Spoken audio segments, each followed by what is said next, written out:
Bonjour. Bonjour. Bonjour.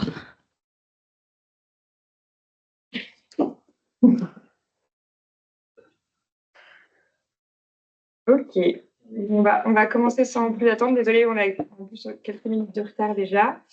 Donc, merci à tous d'être connectés ou présents. Plus de présents que prévu, finalement. Et donc, pour replacer, je vais juste donner quelques mots de contexte pour replacer un peu la réunion dans son contexte. Et ensuite, je vais donner la parole à Baptiste très, très vite. Donc, cette réunion, elle s'inscrit donc dans les travaux du Club SMID, qui a été lancé par le Forum pour l'investissement responsable. Et elle découle de discussions et notamment d'une présentation que Baptiste avait réalisée lors de l'événement CSRD qu'on avait organisé en juin dernier avec une vingtaine d'entreprises small et mid cap françaises. Et donc, cette présentation, elle avait donc été présentée par Baptiste et s'était concentrée sur les enjeux de gouvernance de l'ESRS2 de la CSRD. Et on s'est dit que c'était intéressant de la répliquer en quelque sorte, mais cette fois-ci avec les investisseurs, membres du club. Et donc, nous voilà aujourd'hui. L'idée, c'est qu'on essaye d'être un maximum interactif. Donc, Baptiste va présenter rapidement le chapeau ESRS2 et ensuite, on va rentrer un petit peu dans le détail sur la composition du conseil d'administration, les processus de nomination, le mode d'acquisition des compétences et la présentation de ces compétences. Et enfin, le rôle des comités du conseil d'administration, en particulier celui du comité d'audit. Et donc, bien sûr, vous n'hésitez pas à poser toutes vos questions tout au long de la présentation. L'idée, c'est qu'on interagisse un maximum. On est ensemble pendant 1 heure et micro, normalement, pour ceux qui sont en ligne. Voilà, je te laisse la parole. Merci Marie, bonjour à tous. Il y avait une personne. Je vais regarder. Donc, merci à tous d'être présents, merci de votre intérêt. Donc voilà, en 2 mots, l'idée de la session d'aujourd'hui, c'est de faire un peu un point sur les implications de la CSRD en matière de gouvernance. Et quand je dis gouvernance, je parle de gouvernance d'entreprise au sens un peu traditionnel du terme, pas forcément gouvernance de la donnée ou l'extension de la gouvernance à des parties prenantes externes, donc vraiment gouvernance d'entreprise et d'intégration de la durabilité à cette gouvernance d'entreprise un peu classique. Plus concrètement, ce qu'on vous propose aujourd'hui, c'est du coup en quelques parties.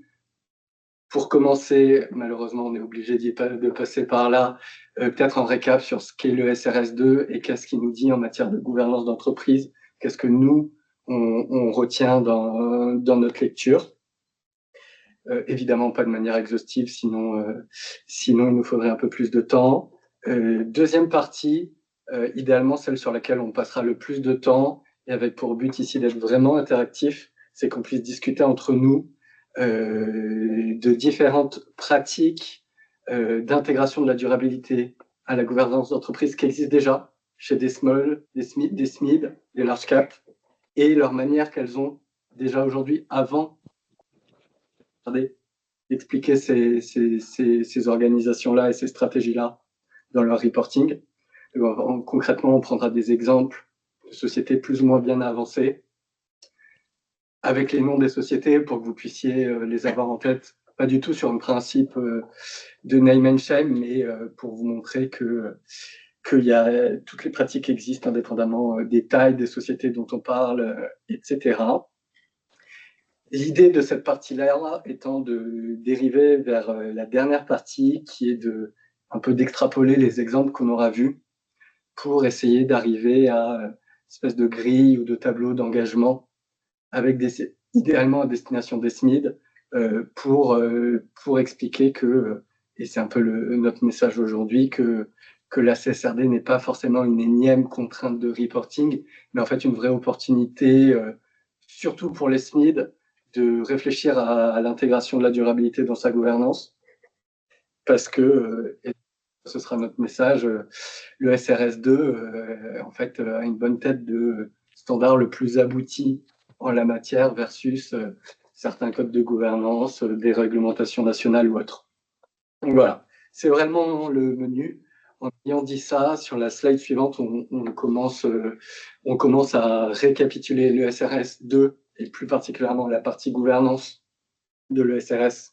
J'ignore toutes les autres, donc le reporting de double matérialité, etc., de cette ESRS pour se concentrer sur la partie gouvernance. Et très concrètement, vous avez 5 requirements, Gov 1, 2, 3, 4 et 5. Et comme je vous disais, si on se concentre sur la gouvernance d'entreprise, on peut rapidement exclure Gov 4 et Gov 5. Gov 4, c'est plutôt tout ce qui va être du devoir de vigilance, et Gov 5 de la gouvernance du reporting durabilité du système d'information. Donc, si on se concentre sur Gov 1, 2 et 3, on a vraiment les disclosure requirements qui ont vraiment affaire à la gouvernance d'entreprise. Et concrètement, ce qu'ils nous disent, c'est Gov 1, la question c'est qui est en charge de quoi en termes de gouvernance de la durabilité au sein des instances de gouvernance, et en quoi ces personnes et ces sous-structures qui sont en charge de la durabilité sont compétentes pour le faire. Et on rentrera dans les détails ensuite. C'est beaucoup plus une question de quels sont les moyens donnés. Je sais que c'est hyper drôle, le SRS2. Gov 2, c'est beaucoup plus une question de moyens donnés à ces personnes, qu'elles soient physiques ou morales, à l'intérieur des structures de gouvernance pour faire ce travail-là. Et Gov 3, c'est toute une partie sur la rémunération variable sur des critères de durabilité qu'on abordera moins aujourd'hui de manière très transparente, mais qui, à notre sens, peut être inclus dans une vision gouvernance d'entreprise assez traditionnelle. Une fois qu'on a fait un peu ce zoom-là, le message un peu général qu'on aimerait faire passer, c'est que le SRS2 est vraiment la clé de voûte de la CSRD, à notre sens, notamment de par cette partie gouvernance. Pour vous donner une idée, les data points à l'intérieur de l'ESRS2, 40% d'entre eux sont sur 3, 4, 5. Donc en fait, même à l'intérieur d'un ESRS qui est très clé pour d'autres caractéristiques, notamment le fait de communiquer la matrice de double matérialité, la gouvernance a une vraie partie très importante. Et à notre sens, c'est quelque chose qu'il faut vraiment interpréter comme tel dans la CSRD. C'est à peu près ce que je voulais dire sur cette slide-là. Voilà, vous rappelez que ce cadre de reporting est un peu plus qu'un cadre de reporting, comme je vous disais. Il n'y a pas vraiment de standard qui fait mieux ou qui donne des meilleures idées, à notre sens, que ce que le SRS2 fait. Donc en fait, oui, ça va être une contrainte de reporting énorme pour les SMID, mais on pense deux choses. Premièrement, le jeu en vaut la chandelle, parce que c'est presque un kit clé en main d'intégration de la durabilité à ces instances de gouvernance qui est fourni. Au-delà du reporting, de vouloir se conformer absolument, les data points qui sont décrits, et on donnera des exemples ensuite, permettent de donner des idées de pratique à des SMID qui partiraient de peut-être un peu loin en termes de gouvernance de durabilité et intégration de la durabilité dans les instances de gouvernance. Donc on peut peut-être passer sur la slide d'après. Donc une fois qu'on a dit ça, si on essaye de prendre à nouveau un peu de recul, ce que le SRS2 propose et permet, c'est que si pris par le bon bout, encore une fois, c'est vraiment la responsabilité des organes de gouvernance les SMID et d'autres qui, en matière de durabilité, qui va être amélioré. Et particulièrement, et là on commence à rentrer dans des exemples de data points que j'ai listés, c'est pas du tout exhaustif et on regardera pas tout, qui en fait nous demande très concrètement une montée en compétence des administrateurs, non seulement sur les sujets de durabilité dans leur ensemble, mais spécifiquement sur les IRO matériels pour les sociétés des boards dans lesquelles ils siègent. Et ça, pour renforcer un peu le point qu'on matraque sur l'exigence de l'ESRS2 et en fait son caractère vraiment hyper intéressant, données de KPMG sur un périmètre SBF 120. Seulement 20% des boîtes du SBF 120 en 2023 présentaient les compétences des membres du conseil en matière de durabilité en lien avec les IRO matériels pour la société. Donc, c'est pour dire que, en fait, cette marche énorme, il ne faut pas la sous-estimer du tout. Et une société en retard ne pourra pas combler l'écart de l'analyse d'écart qui est désormais quasiment actée pour la plupart des sociétés dès l'exercice 2025 si la société est soumise au reporting. Mais encore une fois, ne pas sous-estimer que cette ESRS2 est une vraie pépite d'engagement pour vous et pour les sociétés de structuration de leur démarche. Je vois que évidemment je suis un peu bavard par rapport à ce que j'avais prévu. Peut-être qu'on peut passer de la slide d'après et aller directement à la 6 pour vous redire quand même que oui, le SRS2 il est formidable, notamment sur la partie gouvernance. Pour autant, il a quand même quelques limites qu'on voulait quand même mentionner et qui sont peut-être des légers trous dans la raquette en termes de sujets formellement traités ou pas en son sein. On en a mis 2, on pourrait en avoir d'autres, peut-être que vous en avez d'autres, et c'est tout à fait ouvert à la discussion. Le premier qu'on identifie, et là je fais écho avec ce qu'on vient de dire sur les boards qui vont être obligés de faire le lien entre compétences durabilité de leurs administrateurs et IRO matériel pour la société. En fait, si vous lisez bien la CSRD, elle ne demande pas aux sociétés plutôt d'expliquer pourquoi X ou Y administrateur a une compétence sur tel IRO matériel. C'est-à-dire que là, j'ai pris un exemple de bonne pratique un peu proactive. On pense qu'on veut de la justification, à mon sens, elle est un peu faible. Mais ce que Unibail il fait, bon, exemple large cap, mais passons, c'est que quand ils disent tel administrateur a une compétence RSE, alors, ils ne font pas un lien sur les IRO matériels, donc ça c'est une partie, c'est un axe d'amélioration. En revanche, ce qu'ils font, et c'est assez unique, voire unique, c'est qu'ils vont justifier dans leur rapport annuel pourquoi ils disent que tel administrateur, telle administratrice dispose d'une compétence RSE. Et on reviendra sur des exemples par la suite là-dessus.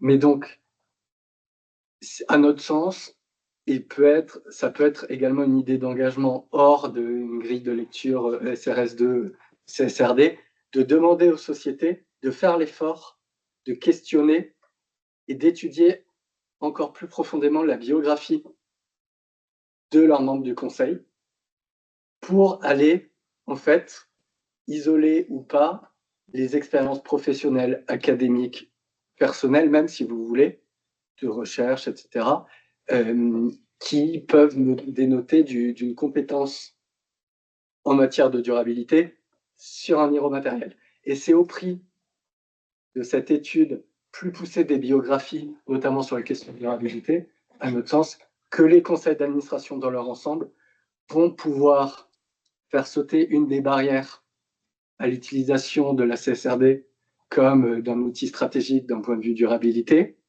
versus un simple exercice de conformité.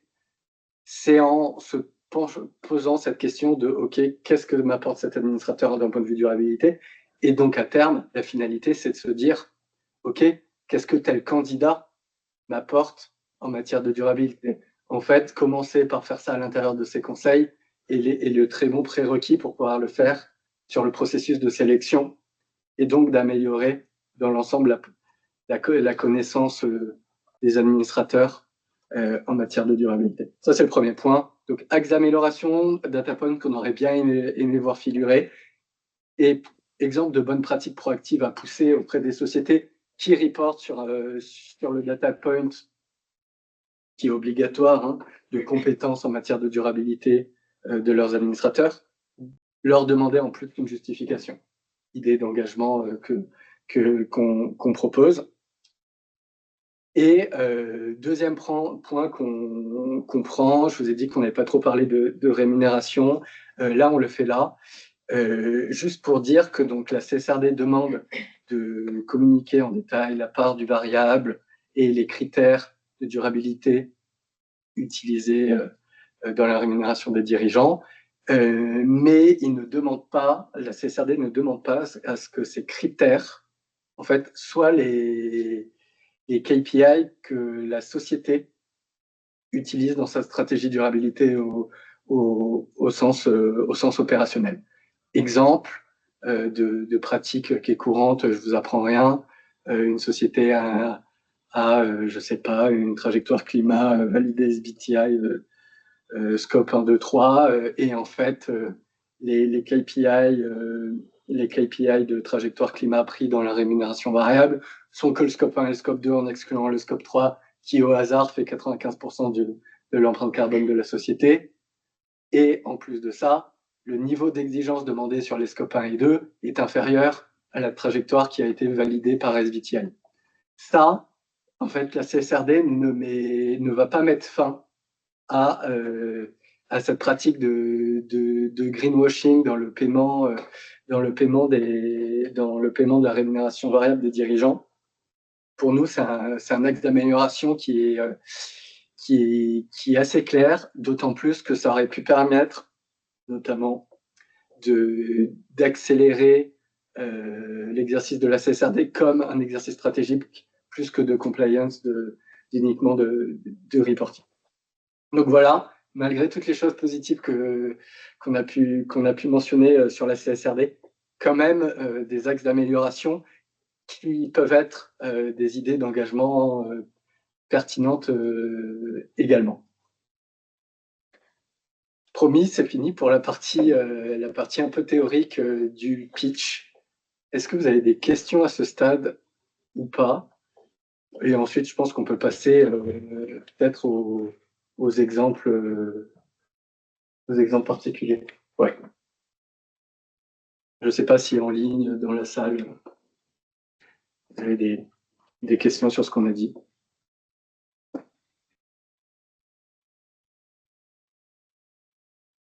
On passera la slide ensuite, mais pour vous expliquer un peu l'exercice, et là, en fait, vous allez être obligé de donner vos avis.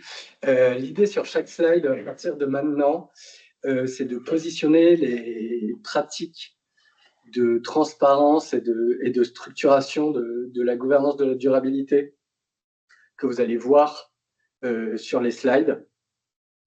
Vous allez avoir trois, je pense que tu peux passer sur les slides d'après. Et vous allez avoir dans chaque cas un exemple plutôt très loin des futures exigences de la CSRD, un exemple loin mais correct et audible, et un exemple plutôt très positif.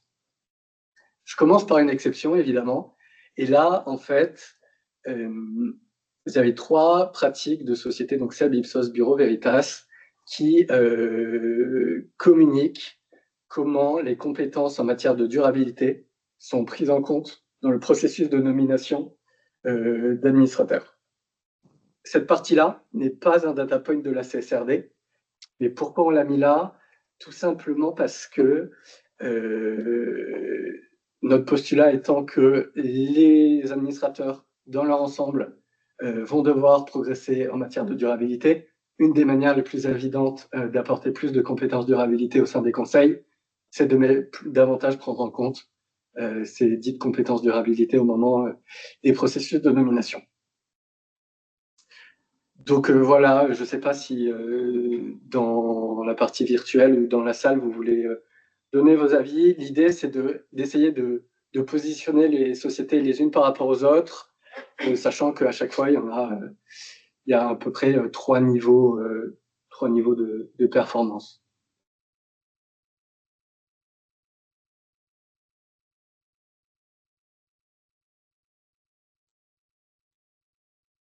Juste de mon côté, te demander ton avis particulièrement sur les small caps de l'engagement. Est-ce que réalistiquement, enfin, selon toi en tout cas, quels seraient les axes d'engagement qu'on pourrait de façon réaliste pousser avant d'arriver aux meilleures pratiques, disons. Et c'est pour ça que là j'ai pris 3 exemples mid, pas small, mais on va dire mid structuré avec une vraie stratégie RSE dont on pense qu'on veut, mais structurée. Et en fait, pour moi, il y a un exemple qui se détache très négativement, c'est plutôt Seb, et ça va me permettre de répondre à ton point, Héloïse. En fait, la matrice de compétences que vous voyez chez Seb, elle est intéressante, notamment parce que elle sépare les questions ressources humaines, les questions RSE plus générales. Donc déjà, il y a un début de sous-segmentation qui est intéressant. Pour autant, en fait, cette matrice est cachée quelque part dans le règlement intérieur du conseil d'administration, et vous n'allez jamais avoir la possibilité pratique d'aller chercher cette matrice et de donner votre avis.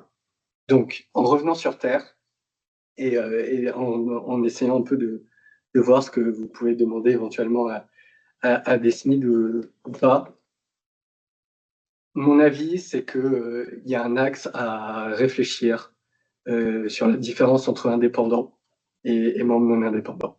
Si vous partez du postulat que jusqu'à aujourd'hui, les membres indépendants de conseil de SMID ont été choisis pour leurs compétences en matière financière notamment, voire en comité ou en board d'autres sociétés, il y a peut-être un léger changement de paradigme à expliquer à certaines sociétés, de dire oui, ça c'est toujours important, mais vous savez, le conseil d'administration, à terme, en fonction de la durée de l'échelon de temps de reporting de la CSRD, va aussi avoir un rôle très clé dans la structuration de la démarche RSE.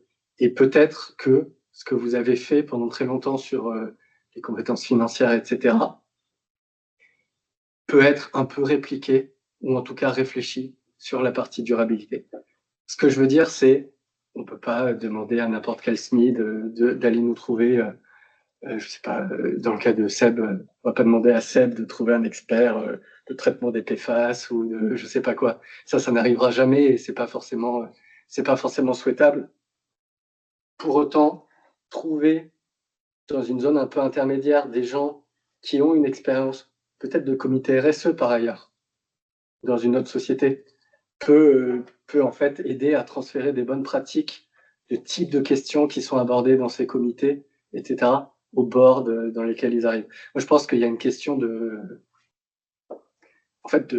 préconception de qu'est-ce qu'un bon administrateur entre les 10 dernières années et aujourd'hui, et changer un peu cette rupture un peu brutale entre le spécialiste RSE au niveau du conseil, à qui on dit tu es en charge des sujets de durabilité au conseil en déchargeant tous les autres, hein, par ailleurs, donc ça crée un énorme incentive au freeride des autres membres. Et gardez vos profils un peu classiques, mais essayez de voir si vous ne pouvez pas trouver des gens qui ont expérience dans un comité RSE par ailleurs. Et en fait, ça, mine de rien, empiriquement, ça existe quand même. Et d'autant plus qu'en plus, là, c'est des conseils de vraiment parfois petite taille.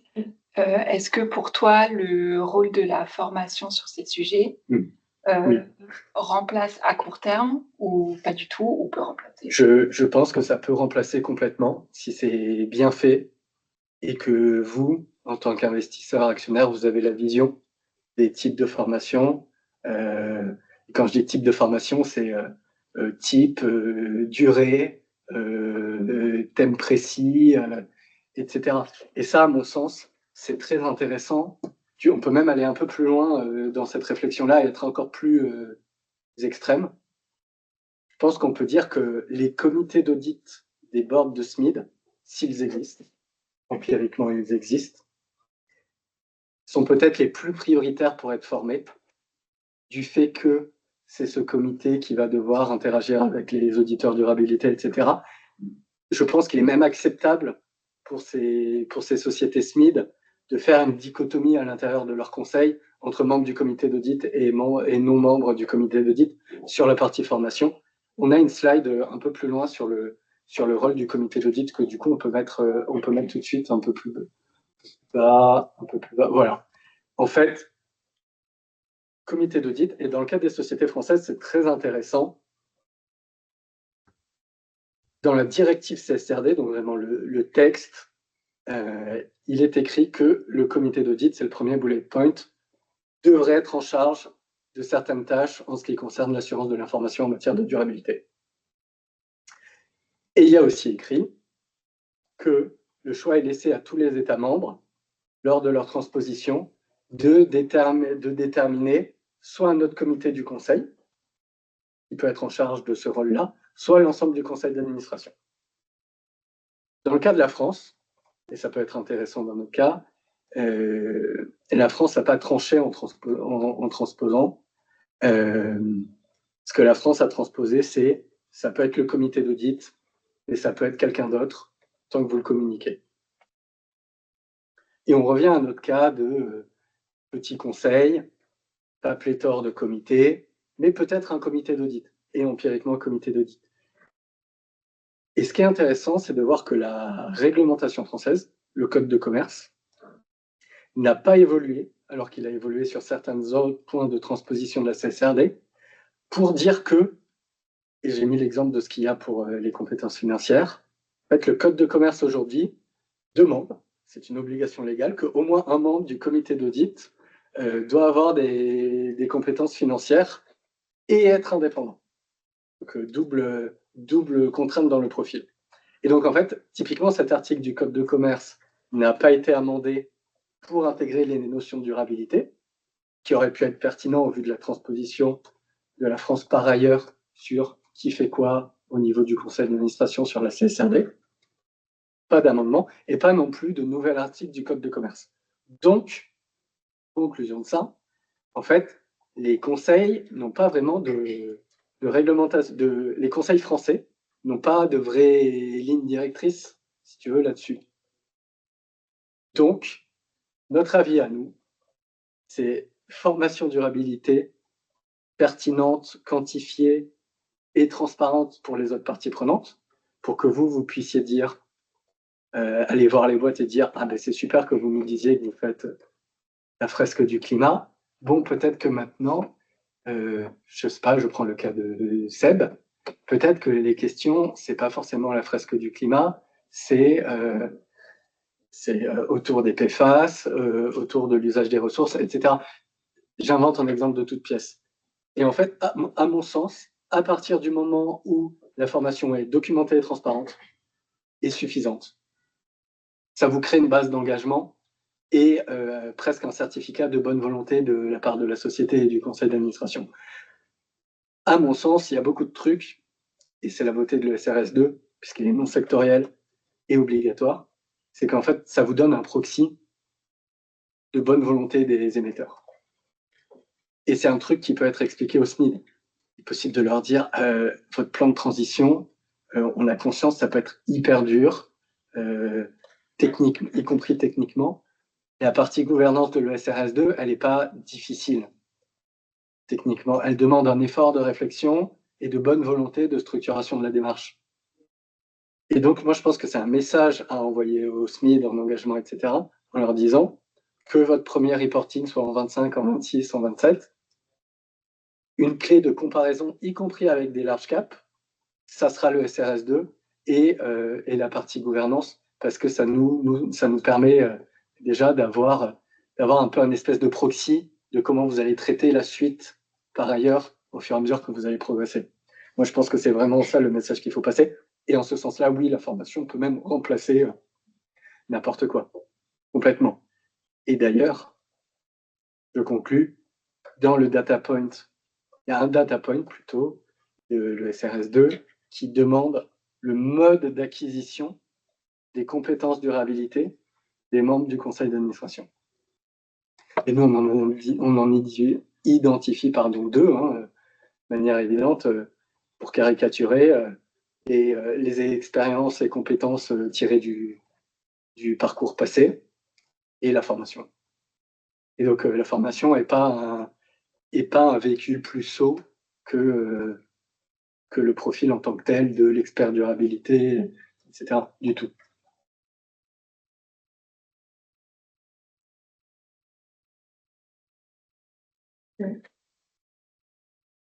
Est-ce que vous voulez qu'on repasse sur l'exemple de tout à l'heure ou alors peut-être on passe sur la matrice de jeu? On peut reprendre la slide de tout à l'heure peut-être? Ouais. Même si elle n'a pas déchaîné les foules.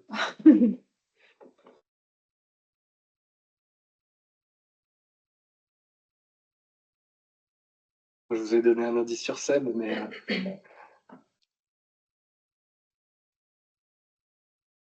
Ça, je trouve ça, c'est l'égalité.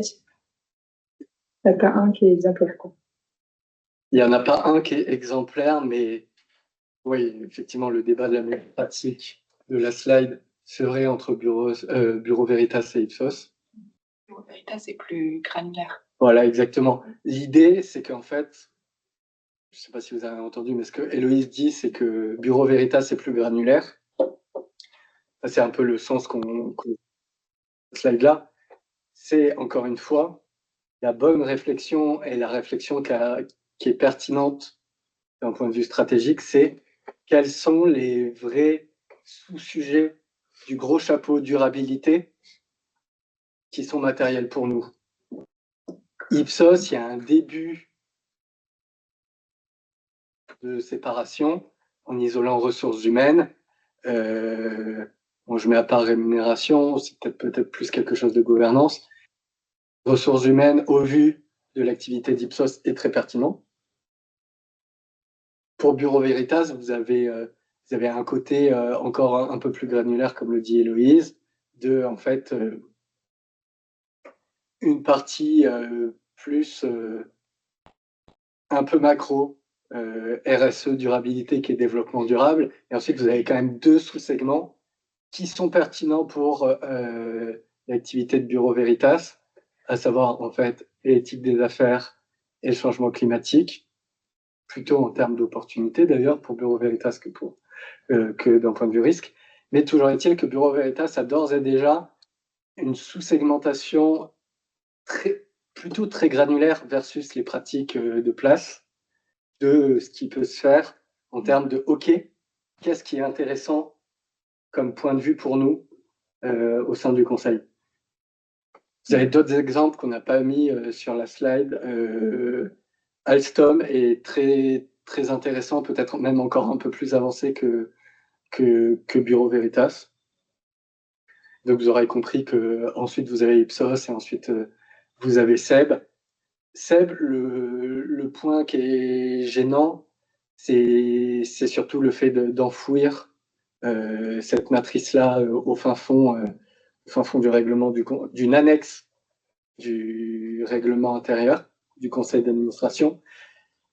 Et en fait, le fait que en fait, la colonne compétences recherchées implique qu'il y a une géométrie variable sur quelles compétences vous avez envie d'avoir à un moment X ou Y.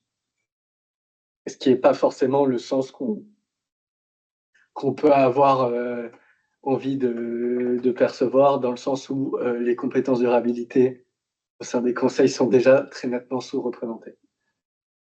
Donc voilà, c'était pour vous donner cet exemple-là. En plus, on n'a pas la réponse. Pas les réponses. Bon. Voilà. Par ailleurs, et en fait, d'ailleurs, ils ne communiquent jamais les réponses, puisque c'est une matrice dont ils se servent et qui n'est pas dans leur reporting. Vous, si vous deviez dire il faut plus d'administrateurs avec des compétences RSE, il ressortirait probablement cette matrice. Mais en fait, vous avez aucune information publique opposable à ça, et c'est un peu le problème pour l'engagement, à mon sens.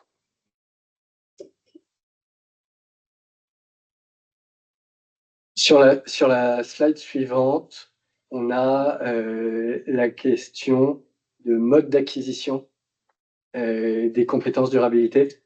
C'est un data point dont on parlait, justement, avec la question d'Héloïse. On vous a mis les références des data points à chaque fois. Donc là, l'idée, c'est pareil. C'est la question d'Héloïse, c'est est-ce que la formation peut remplacer la prise en compte des questions de durabilité dans la nomination? Oui, si tant est que la communication sur la formation vous permette, vous, d'avoir un avis et de servir de base d'engagement avec les sociétés. Donc là, vous avez des exemples de pratiques d'aujourd'hui, avec, on va dire, 2 large cap et une mid.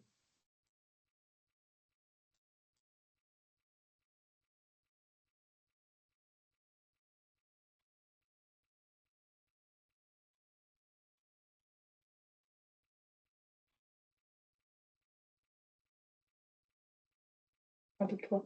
Ouais. Ah, il faut faire un peu 3. Ouais. Ah, déjà, celui qui mentionne la fresque du climat, peut-être en 3.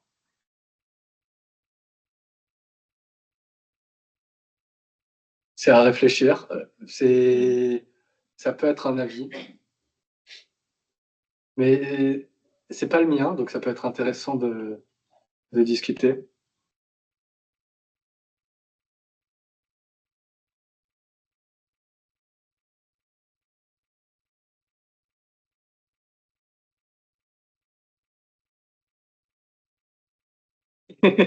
Alors, ok.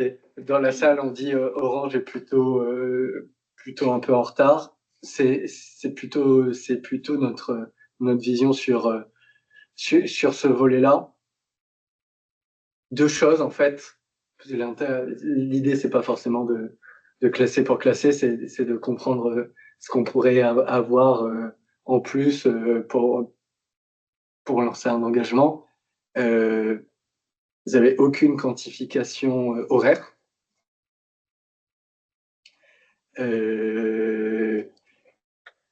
Et surtout, en plus de ça, une des justifications utilisées pour dire tel ou tel administrateur a des compétences RSE, c'est de dire ces administrateurs siègent au sein de conseils de sociétés reconnues positivement pour leur performance RSE. Et là, il y a plusieurs problèmes à ça. Le premier problème, c'est que l'administrateur n'est pas directement responsable de la performance RSE positive. Je dis bien pas directement. 2, comment on se base sur quoi on se base pour déterminer ça. Et 3, on ne sait même pas quelles sont ces sociétés, donc vous n'avez même pas la possibilité, vous, de décider si vous êtes d'accord ou pas avec ce constat d'autorité. Et surtout, siéger au sein d'un conseil d'une société ne vous donne pas des compétences durabilité, on va dire, opérationnelles. Ça peut être un ersatz, notamment dans le cas de SMID, pour aider à avoir des sujets en tête, de structuration de débat au sein du conseil, de comités s'ils existent, etc. Mais en aucun cas, ça représente une compétence durabilité robuste en tant que telle. Mais effectivement, je suis plutôt d'accord pour dire qu'Orange est plutôt en retard dessus, sur ce point-là en tout cas.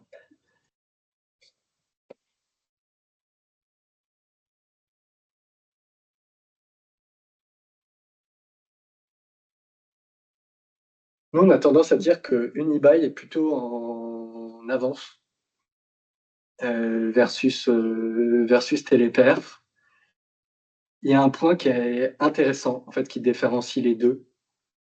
Dans les deux, vous avez une semi-notion de quantification horaire, déjà un peu plus précise pour une e-buy, vous permet de juger si une demi-journée, ça vous semble suffisant, pas suffisant, etc.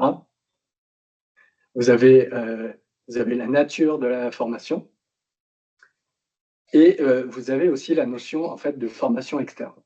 Et c'est un peu ça qui différencie Téléperf et Unibail dans ce qu'ils communiquent en tout cas.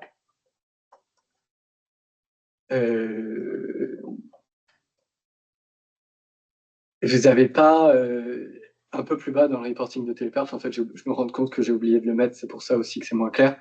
Mais en fait, vous avez dans les rapports de Téléperf, vous avez l'idée que c'est le comité RSE de Téléperf qui va former le comité d'audit. Ah. Ça peut être intéressant, mais alors, ça a le bon goût d'être communiqué. Pour autant, la question est est-ce que vous faites confiance aux formateurs? Dans l'idée, pour aller encore plus loin, il faudrait que même Unibail nous dise qui a formé, etc. Est-ce qu'il y a eu un suivi mais le point en fait central qu'on peut retenir de cette slide, c'est que là, la marche, elle est énorme pour les sociétés. Énorme, énorme, énorme. C'est pour ça qu'à la question, est-ce que la formation peut suffire? Théoriquement, oui. Mais en fait, d'ici à ce que nous, partie prenante externe, on puisse avoir la certitude qu'elle suffise, il va falloir soit un effort énorme de transparence, ça c'est le strict minimum, voire, et dans la majorité des cas, ce sera le cas, une prise au sérieux de la formation durabilité des membres du conseil d'administration. Aujourd'hui, c'est pas du tout intégré dans les pratiques. Je regardais des chiffres qui sont sortis la semaine dernière. Vous avez le baromètre de l'IFA qui est sorti la semaine dernière et ça vous dit le pourcentage de conseils qui suivent des formations RSE au sein du SBF 120. J'ai oublié le chiffre, je suis en train de le vérifier sur mon ordinateur, mais c'est en 2023, c'est 35% des conseils du CAC 40. Et sur le SBF 120, l'IFA le communique même pas, alors que le baromètre est un baromètre SBF 120. Donc pour vous dire que, en fait, déjà les exemples que vous voyez là sont presque des exemples empiriquement supérieurs pour vous justifier la hauteur de la marche. Et deuxième point, et j'ai pas forcément l'intersection entre ces deux stats, mais sur des données 2023, pareil, périmètre SBF 120, vous avez 17% des boards du SBF qui se sont formés à la CSRD. Ça, c'est le cas Téléperf. Et ça, on peut avoir plusieurs visions dessus, et ça peut être intéressant de discuter aussi. On peut avoir une vision plutôt positive de se dire, OK, déjà, peut y avoir des profils internationaux, puis même des profils intra-Union européenne qui ont besoin d'être formés parce que loin de ces sujets. Pour autant, à mon sens, si c'est l'unique formation durabilité ou sujet de durabilité, vous avez le risque que ça traduise en fait la volonté de traiter la CSRD purement comme on va se conformer et plutôt en la subissant qu'en s'en servant et en la prenant à bras le corps en se les IRO matériels en termes de formation. Donc en fait, conclusion, le Graal en termes de communication sur l'information, c'est volume horaire, nom, etc. Périmètre des administrateurs concernés, est-ce que c'est tout le conseil, est-ce que c'est des membres de comité, etc. Et, si possible, sur un listing d'IRO matériel. Et ça, à partir de là, ils pouvaient pas le faire cette année hein, dans les reportings, parce que la CSRD n'était pas obligatoire, donc il n'y a pas de Il n'y a pas de critique négative là-dessus. Pour autant, si on veut vraiment aller un peu au bout des choses, là, il va potentiellement y avoir beaucoup de retours et de discussions intéressantes à avoir là-dessus. Une note de cohérence toute simple entre la matrice de double matérialité et les formations du conseil. Est-ce que c'est pertinent de former le conseil sur des sujets fourre-tout ou même des sous-sujets qui ne sont pas dans la matrice de double matérialité? Parce que je suis sûr qu'on va se retrouver avec des cas comme ça.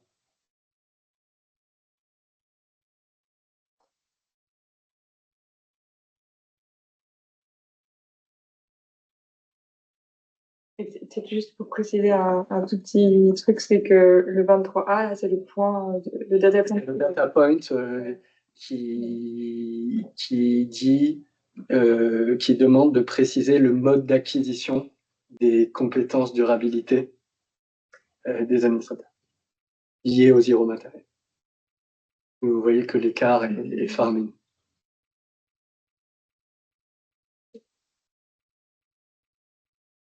On peut peut-être passer sur la slide suivante. Sur le même modèle, l'idée, et c'est donc c'est le même sous-data point, pour le dire comme ça, qui demande de préciser en quoi les compétences de durabilité des membres du conseil sont liées au zéro matériel pour les sociétés. Donc, pareil, là, vous avez 3 exemples et l'idée de classer les trois pratiques.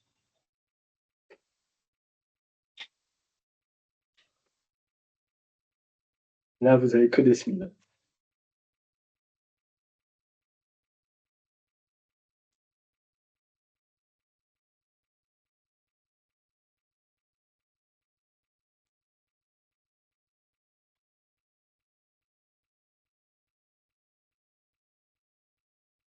Normalement, vous avez.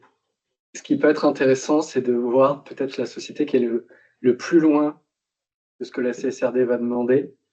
Et le gros indice, c'est que en fait, la CSRD demande de détailler les compétences par administrateur. Du coup, normalement, il y a un exemple qui est Nexity. Voilà. C'est-à-dire que Nexity, et vous pouvez regarder par ailleurs dans le reporting, vous n'avez pas possibilité de vérifier qui correspond aux 7 membres du conseil qui ont une compétence RSE, selon le conseil de Nexity. Vous savez juste qui sont 7, selon leur analyse. Et donc, vous savez pas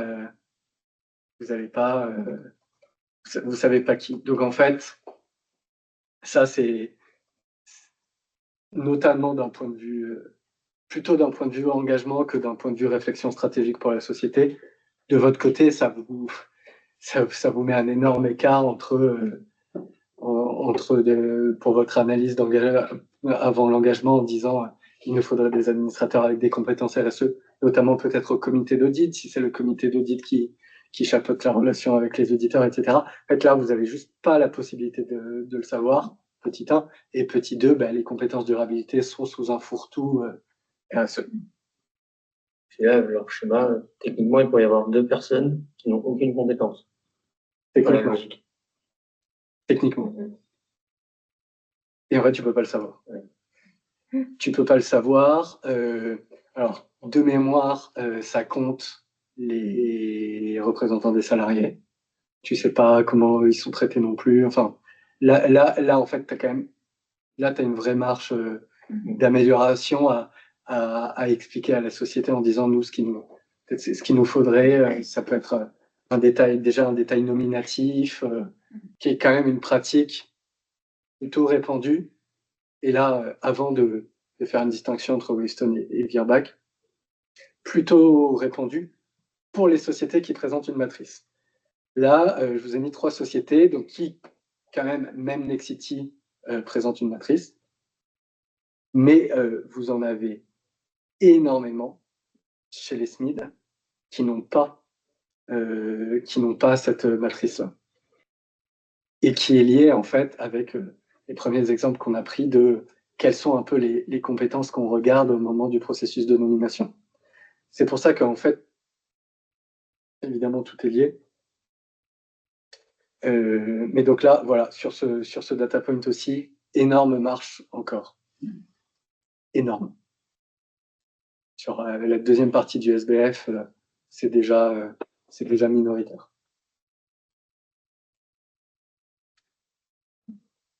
Baptiste, j'ai une question. Oui.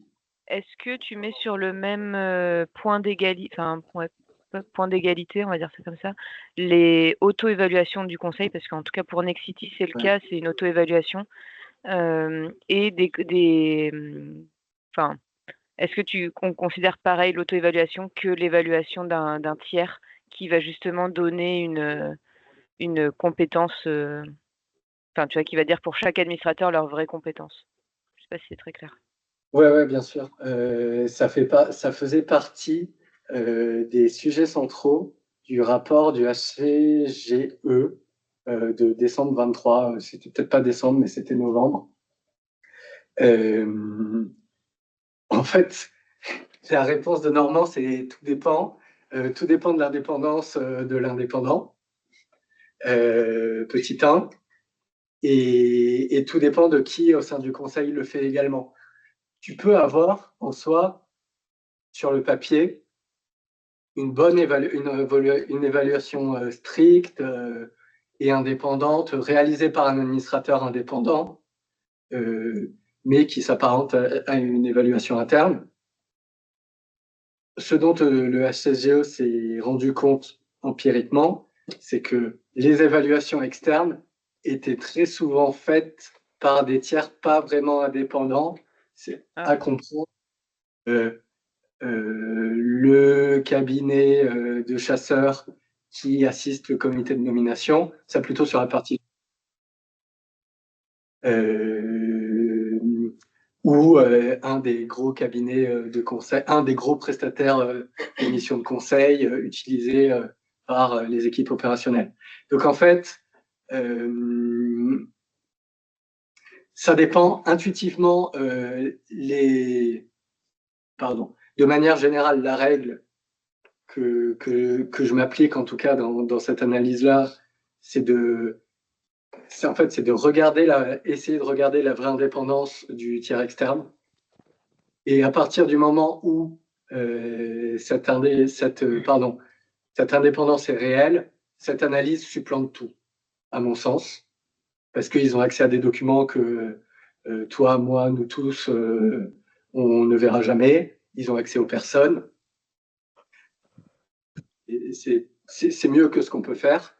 Sinon, pour autant, dans le cas inverse, je donne en moyenne peu de fiabilité à l'évaluation interne, notamment sur les compétences. En fait, ce qui peut être intéressant, c'est les axes d'amélioration qui sont véhiculés, parce qu'à partir du moment où un conseil d'administration, dans son auto-évaluation, fait remonter des axes d'amélioration de, je sais pas, partage de l'information en amont des séances, c'est souvent ça, c'est pour ça que je prends cet exemple. Ben là, en fait, tu peux quand même te dire que c'est un vrai axe d'amélioration, sinon il ne serait pas communiqué. Et donc, en moyenne, la priorité, ce serait évaluer l'indépendance du tiers externe. Si indépendant, autant que ce que toi, tu peux trouver, faire confiance pour gagner du temps. Sinon, faire toi-même. Ouais. Parce que pour Nexity, clairement, c'était le cas. En fait, quand tu vois dans immobilier et financement immobilier, typiquement, on en avait compté 3. Voilà. Et eux 7. Donc, alors, pour être transparent, c'est une société de ma couverture. Je n'ai pas le modèle sous les yeux. Je ne sais pas à combien ils sont, mais 7 sur 12 qui ont une expérience du secteur, ça n'arrive quasiment jamais. Donc, je pense que c'est légèrement surestimé. Et RSE également. Hein. Oui, complètement. Et puis, si tu regardes finance, stratégie, investissement et services financiers, en fait, tu sais pas trop la différence entre les trois, quoi. Alors, surtout que, en fait, on comprend que finance, c'est côté CFO, etc. Stratégie, investissement, ça veut pas dire grand-chose.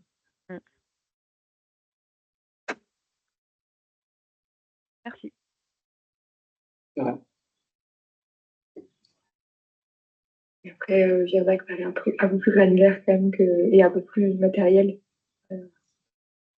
Au niveau, que au niveau global ou au niveau durabilité? Parce qu'effectivement, c'est pas forcément les mêmes. global. Ouais, voilà. En fait, ce qui est intéressant, c'est pour ça exactement qu'on a mis cet exemple-là, c'est que Virbac, ce qui est très intéressant, à notre sens, c'est que la granularité est étendue hors compétence durabilité. Donc là, on est vraiment sur une question de gouvernance un peu stricto sensu. Mais la partie durabilité est objectivement un peu fourre-tout. Là où Wavestone, l'intégration de gouvernance est pas inintéressante, notamment dans le cadre de la fusion avec Uperior, etc., d'actions de concert, d'actionnariat salarié très important, etc. En fait, à notre sens, sur la partie durabilité, Wavestone serait plutôt plus en avance que Virbac, mais au global, Virbac plutôt plus que Wavestone. Et ce qui est intéressant à notre sens chez Wavestone, donc c'est la partie gouvernance, qui est en ce moment très matérielle. Ensuite, libre à vous de juger si c'est un sujet de durabilité ou pas. Mais ensuite, ça n'a pas forcément vocation à pouvoir être une compétence clé que tous les administrateurs doivent avoir. Nous, ce qu'on trouve intéressant, c'est qu'elle soit prise en compte en ce moment. C'était aussi un peu pour ça qu'on mettait cet exemple.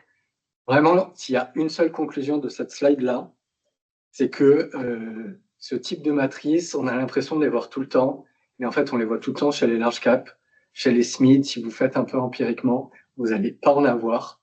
Et donc, le message d'engagement peut-être à faire passer, selon nous, c'est de dire qu'il n'y a pas vraiment de barrière à faire plus comme Virbac que comme Nexity dès le premier jet.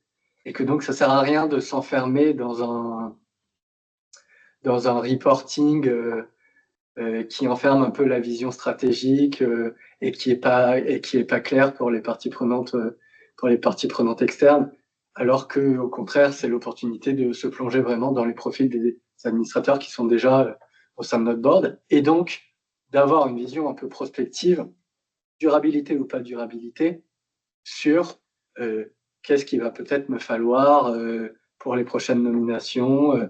Est-ce que tel mandat qui arrive à échéance, c'est une administratrice qui a un profil dont je peux absolument pas me passer, il faut absolument qu'elle reste. Et ça, en fait, le message qu'on veut faire passer ici, c'est qu'en fait, cet exercice de la durabilité pour les SMID a tous les bons côtés durabilité qu'on vient de dire, mais aussi des bons côtés gouvernance très purs, rien qu'en essayant de se poser un peu sérieusement sur ce qui est demandé.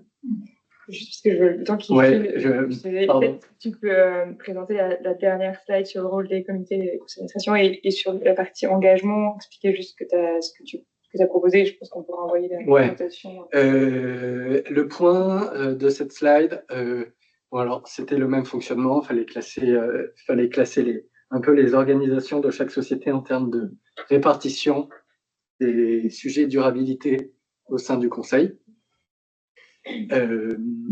Pourquoi c'est très clé sur un périmètre France notamment?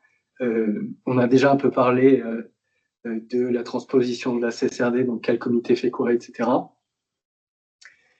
Dans le baromètre de l'IFA qui est sorti la semaine dernière, sur un périmètre SBF 120, on se rend compte que 86% des boîtes ont un comité qui a une compétence durabilité.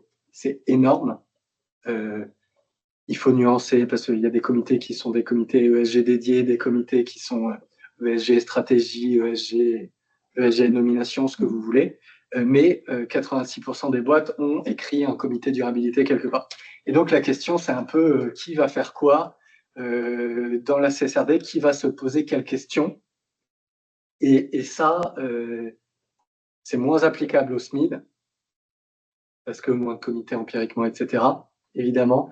Mais quand bien même vous avez un board à comité d'audit et autres comités, c'est important de faire passer le message aux sociétés qu'il peut y avoir, et que ce n'est pas une mauvaise pratique, une répartition de la charge entre comités, entre liens avec le prestataire d'audit, entre comité qui est en charge les rémunérations, qui fait la passerelle entre les KPI, la stratégie, entre comité RSE qui va challenger l'analyse de double matérialité.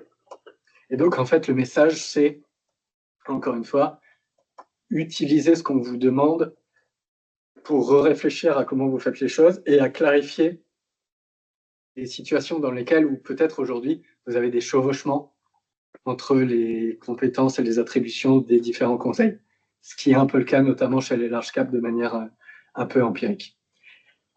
On a ensuite parlé tout à l'heure de la slide suivante sur le rôle des comités d'audit et de la formation de leurs membres dans le cadre des SMID, donc je ne reviens pas dessus. Et dans les slides suivantes, vous avez un peu une extrapolation des pratiques qu'on a mis avec les captures d'écran en essayant de les décrire de manière un peu générique pour que vous puissiez repartir avec. Donc, ce n'est pas forcément une slide qui appelle aux commentaires et à la présentation. Et dans la slide suivante, ce que vous avez, c'est le même tableau, mais avec une liste d'autres sociétés qui a d'autres bonnes pratiques, plus ou moins intéressantes, plus ou moins large, mid, SMID, etc. Voilà, ça n'a pas forcément vocation à être commenté non plus. Marie a les slides, donc elle pourra vous les faire passer évidemment. Et il me reste à vous remercier pour votre présence. Merci beaucoup à toi. C'était super clair. Est-ce qu'il y a des questions rapidement? Oui, bien sûr. Et par ailleurs, si vous n'avez pas de questions maintenant, mais que vous en avez d'autres qui vous viennent, vous pouvez les envoyer à Marie ou directement à moi. Il me semble qu'il y a mon adresse, j'ai mis mon adresse mail en haut des slides. Enfin, tout est complètement possible.